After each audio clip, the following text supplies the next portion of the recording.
Hello everybody, this is Hammer Striker here. Today I've got a PSA, Palmetto State Armory 5.7 Rock.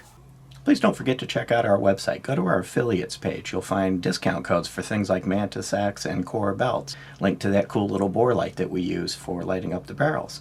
Use those links. It will often save you money, never will cost you any additional money, and helps the channel. Thank you.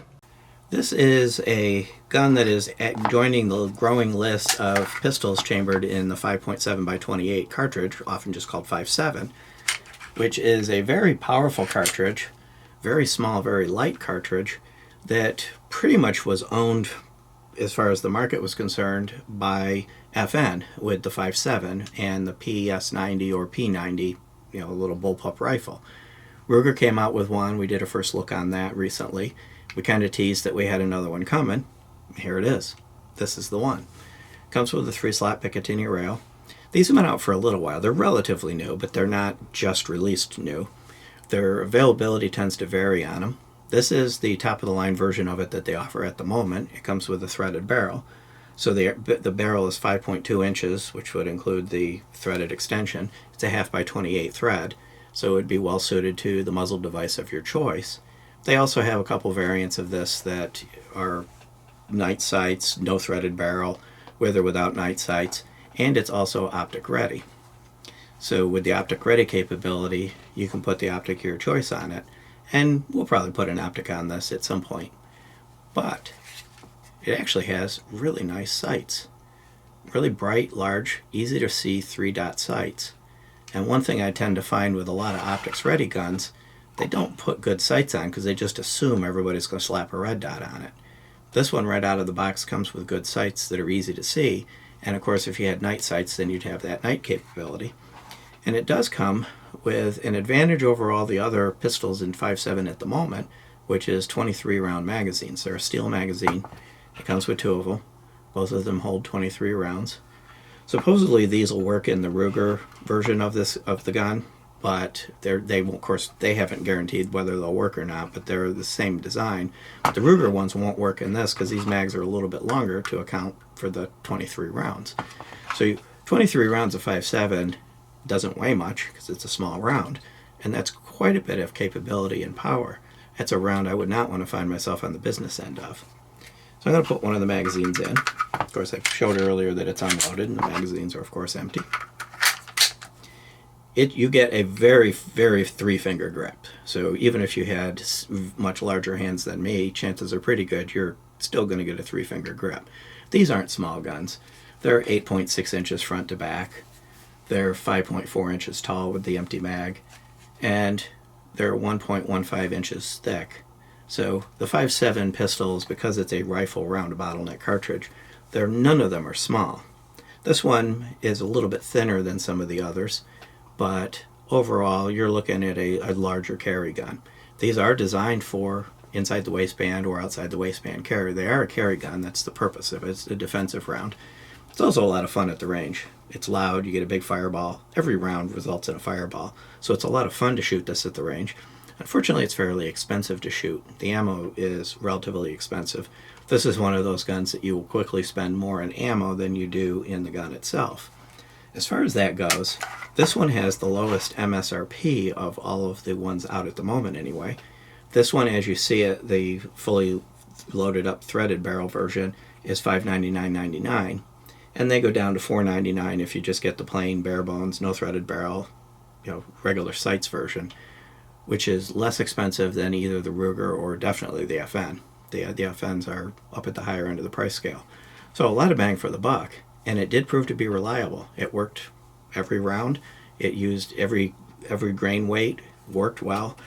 Like I found with the other 5.7 pistols, the 40 grain stabilizes the best in the shorter barrels. The 27 grain, the 227 grains that are available, don't stabilize quite as well, but this does seem to stabilize them better than that Mark II we've got, where you actually could pull decent groups at 10-15 yards self-defense range. I would say that the 5.7 is a long-distance round, but if you're going to shoot a pistol at the longer distances, you're going to want to go with the 40 grain. That's where you're going to get your really tight groups. But beyond that, it worked with all of the available FN ammo, and it worked reliably, no malfunctions. One thing that makes this unique from some of the others that are out there right now is this is a striker fired gun. So as a result, it has a striker type trigger. It does have all of the internal safeties you become used to on striker guns, the drop safety, internal piston style drop safety, and the inertial toggle on the trigger. But I'm going to go ahead and demonstrate the trigger. So there's minimal take up, and you're up a very defined sharp wall. A little bit on the heavy side, but not ridiculous. Feels like around a 6 maybe 7 pound trigger, but it's super short and super crisp, and it stops instantly after it breaks. There's no mush, no creep. It's just a really sharp defined trigger. Very, very, very short reset, and again a really short crisp break. So if you like a crisper trigger with a defined wall and a defined break, this is going to be a trigger you're going to like. And with that short reset, quick follow-up shots are really easy. I found overall this to be comfortable and easy to use. There's little or no recoil in the 5.7 cartridge, and with a gun this size and a full-size grip, it's really easy to stay in control of it at all times. As I mentioned earlier, there's a 3-slot rail. You have serrations at the front. You have serrations at the back. The slide is got the inside rail similar to the CZ, so it's a really low-profile slide. And it does have a nice, easy-to-use slide stop slide release, right where you can get it on your thumb. Now there are no ambi features on this, and it does not have external safeties, nor am I aware of a version of this with an external safety. So pretty much this is similar in design to the Glocks, XDMs, and many of the other striker fired guns that are out there, except shooting a fairly interesting cartridge. And one clarification, by the way, this is the top of the line at the moment, and it's a combination of the threaded barrel plus the optics ready feature of it. Who knows what they're going to do with this line, so by the time you're watching this video 6 months or a year later, there may be different variations, and this may no longer be the top of the line, but that's where it stands right now. And unlike a lot of optics ready guns these days, it does come with a various assortment of plates to fit all of the common optics that are out there. So you don't get the gun, pull it out of the box, have blackout sights that you can't use, and no way to mount your optic until you place an order and wait 2 weeks. You take this out of the box, you can use the sights as is, or if you've got the optic already picked out, you can put the two together and have your optic on day one when you go to the range. This is also fairly light for a gun this size. It's 25 ounces with an empty mag installed. So you're looking at a 25 ounce gun, which is not super, super light, but that's actually very light for a gun this size, shooting a cartridge with the power that this one has, and still resulting in no recoil. Disassembly and maintenance on this is fairly easy. So of course you would clear it, pull the trigger. I'm going to pull it back just a bit, kind of like I do with Glocks, and I pull down this tang. Now sometimes you do have to play with it a little bit to get it to release correctly. So I have found that this can be a little bit twitchy to do. And I haven't, there it goes, pulled it back just the right amount. I kind of heard a little click and it released. That's something that once you get used to it and you learn exactly how far to pull it and everything else, it's going to be easy. It looked clunky for me doing it, but really it's not. It's fairly easy once you get exactly where do I go with it. You'll get down to muscle memory. So I'll put the slide down, talk about the frame. There's not much going on in here because of course the fire control group is mostly up in the slide. You basically just have the sear release back here. Disconnector is here. And you've got really kind of a smaller rails, but as you can see, they're inside rails. They don't stick up much. The cutout, if you can see a little bit, is kind of reversed. So the slide sits down into the frame and works that way, which gives you a really low profile looking slide. It kind of looks kind of cool. When I get to the slide, also has not a whole lot going on. There's the drop safety plunger right here. You can see my fingernail operating it. And of course the slide hook, or I'm sorry, the sear hook for the striker. And the one-piece captive guide rod. Now one thing I probably should have done before I took the guide rod out, just to keep it in place, is you do have to remove the thread protector in order to be able to pull the barrel out. And the one negative on this gun is you also have to remove this O-ring. You can actually kind of pull it through the slide without removing the O-ring, but you won't be able to put it back because as you try to push, the O-ring will puff up. If they'd made the hole just a hair bigger, that O-ring would have fit through. So the lifespan of that O-ring may not be quite as long as ones that can just stay in place. But that's minor. You saw how easy it was to get it off there. And the O-ring is nice because when you put the slide or the thread protector on there, it prevents it from unscrewing itself. So you're not having to reach up there every magazine and make sure that it's tight or you're going to lose it. It does have a fluted barrel. And this has got a QPQ finish, which is similar to a nitriding process, but it's harder and it goes deeper into the metal. And it's a really smooth finish, so it just feels smooth. Of course, this is oily because I oiled it, but it's a very smooth finish and very durable finish. The rifling on this and the barrel in general is very well machined, very crisp, clean rifling.